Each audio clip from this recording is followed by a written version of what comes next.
So I want to correct something I said last week in my Steven Universe series of reviews. I said that we were in season 4. I don't know why I thought we were. I'm still reviewing season 3. It's because, like, the way these discs are organized, I confused myself. But yeah, we're still at the end of season 3.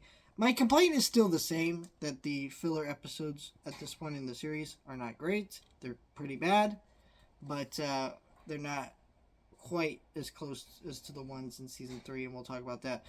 But this is another bad example. But we also get a story episode here. So, first one is Kiki's Delivery Service. This episode is fine. The problem with this episode for me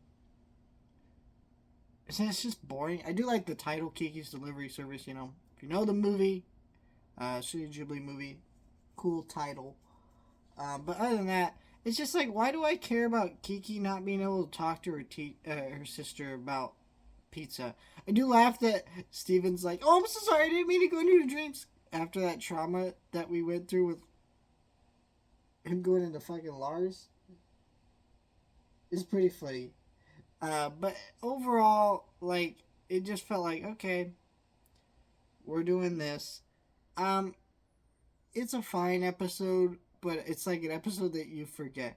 In fact, it's so weird because Jenny's a fun character, you know, as part of the cool kids and stuff. They're very memorable characters. But this, her sister is not. Like, you forget that she even has a sister. It's just kind of funny. But whatever. Um, Monster Reunion is the big episode. Basically, I always laugh at how some of these episodes play out because it's like it doesn't really make a whole lot of sense why certain things just pop up when they do. But sure, basically, Steven tries to heal Centipedal randomly. I mean, and it goes halfway, and he thinks he's made it work, but she's still unable to speak. She's still kind of like half form, half monster. And so he starts to kind of work with her, maybe figure out how he can heal her more. Basically, we learn via Centipedal's drawings that the gems who were corrupted were, you know, of course, normal gems, like we know. But what happened to them is that it was an attack from all three of the diamonds via sound or song, flashlight type deal. And so it's clear that the whatever is going to cure corruption would have to start with all the diamonds. And yeah, this episode does a really great job of placing a lot of like horror attitudes to this. Like when Centipede starts reverting back to corruption and in pain and can't open doors or do things, it is sad and it's very horrific. But eventually, she just goes back to her own crew, and because she was a captain, they hang out, and that's the end of that.